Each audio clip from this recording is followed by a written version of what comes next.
On the line with us is Spencer Schneider, the author of a new book, Manhattan Cult Story, My Unbelievable True Story of Sex, Crimes, Chaos, and Survival. Spencer-Schneider.com is his website. His Twitter handle is NYCSLS. Spencer, welcome to the program. Tell us about yourself, first off. Sure. Nice to be here, Tom. I'm an attorney. I live in Manhattan. I grew up in Long Island in a middle-class family, and that's my background. Yeah, and 23 years ago, I guess it was, or there, it must have been a little longer than that because you were 23 years inside this cult. You got sucked into a cult that's mostly lawyers, investment bankers, accountants, and doctors? Exactly, yes. So tell us about it. Sure. I guess maybe by way of explaining the group, I can explain how I was lured into it. Mm-hmm. I was a 29-year-old attorney, a corporate attorney working in New York, many long hours, but, had pretty much everything I wanted in life. But an acquaintance told me about this group. He called it an esoteric school, mm-hmm. and invited me to a meeting, and that was the beginning of it. Yeah, and boom, down the rabbit hole. This cult was run by a woman named Sharon Gans, right? This is correct. And she, this more or less 30 years ago. I remember the self-help movement and Tony Robbins is kind of continuing it in a relatively non-cult way, but there were some people. I'm trying to remember the guy who started Werner Erhard Est. I mean, there was a lot of this stuff going on about we will make your life better and all you have to know is the secrets of how everything works, and we'll do that, and we'll serve as a support group for you. This was that sort of thing, was it not? Exactly. Sharon Gans actually came from San Francisco and kind of grew out of that whole self-actualization notion. But what she had was a slightly different brand, and it was based upon a philosophy called the Fourth Way, which was Gurdjieff and Ouspensky. Yeah, P.D. Ouspensky. That was actually one of my favorite books when I was a teenager. Tertium Organatum. You're not the first person to tell me how great they enjoyed those, and I like those books too. And sure enough, it was very interesting to study all that, and that was very attractive to us. And it was actually, I liked the fact that it was old and not Werner Erhard. It was this was late 19th century stuff, early 20th. Exactly. So I figured if it's around that long, it must be okay. And you slowly get lured into this situation where you're under the control of someone. And it happens slowly but firmly. So America right now, and you eventually made your way out of this cult. That's right. And good on you for that. America seems to be, in some ways, or at least many Americans, under the sway of various cults. I mean, the cult of Donald Trump is probably one of the more obvious ones. I would argue that many of these right-wing militia groups are cults as well. I'm curious your thoughts on that. I completely agree. I mean, I escaped in 2012, and when I saw the rise of Donald Trump in 2016, I was alarmed because there was so much about him that reminded me of the leader of our group, who was, I just heard that description that you just read, had every one of those attributes in spades. I mean, through narcissism, through, this grandiose belief in herself. Mm-hmm. They share many of the same characteristics.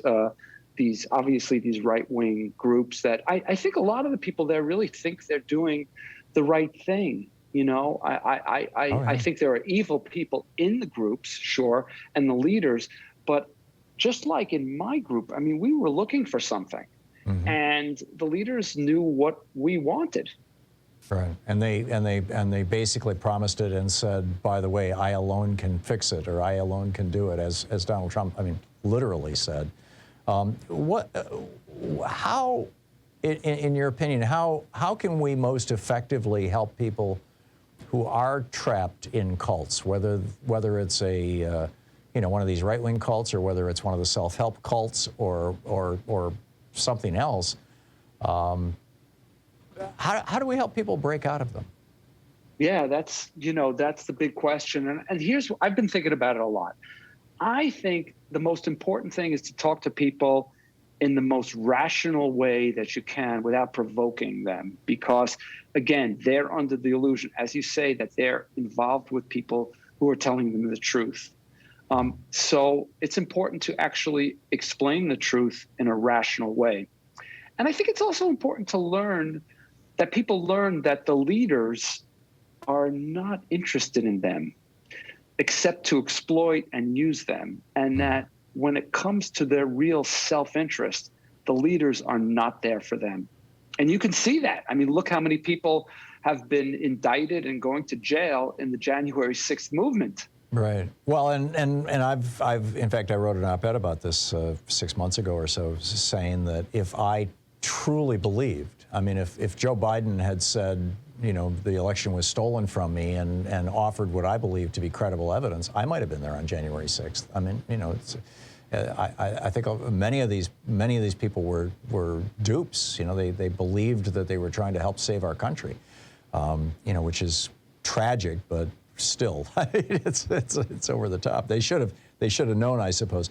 There's been a kind of running debate for years that I've been observing in American psychology and cult studies and whatnot. A friend of mine used to work with Ted Patrick and deprogram people back many years ago. The guy who used to kidnap people out of the Hare Krishnas and right. And whatnot. And actually, the Maharaji cult was more of a cult, I would say, than the Hare Krishnas were. And it's like, where's the dividing line? I also had a good friend who was in the Hare Krishnas, and he strongly argued to me that it was not a cult because it was entirely voluntary, and they didn't play the mind control games. But he would also say that the Reverend Moon people and the Perfect Master people, I forget, Maharajis people, that was a cult. And right. and I've had people over the years describe religion as a cult. AA as a cult. I mean, I don't think of religion or AA as cults, but where is the dividing line? When does something cease to be a support group or a shared belief or commonality of interest and become something that is actually toxic and destructive to its members? Right. How do you identify first of all, that? Yeah. I think the way to identify it there's several factors, and I talk about it in my book, actually, these hallmarks, I think, of a cult. And the number one is a charismatic leader who is exploiting people and for their own benefit. That's hard to see sometimes. But let's take a look at what your time is and your money. Are you giving a lot of your time? Are you giving a lot of your money? Does the leader mind if you dissent, or are you punished? Is there any toleration for dissent? Well, you're describing Donald Trump, I mean, he's taken $750 million from his followers just since he got kicked out of the White House. That's right, and with lies. Yeah. So, the rules are strict, and you can be ostracized. I mean, look at all the people who are out of his orbit and what he says about them. Some of it, hang Mike Pence. Right. Yeah. So,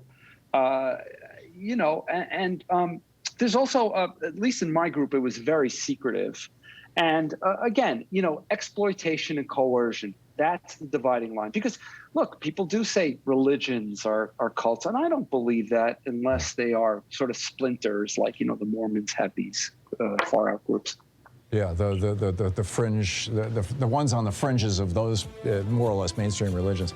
Fascinating stuff. Spencer Schneider, the book is Manhattan Cult Story, my unbelievable true story of sex, crimes, chaos, and survival.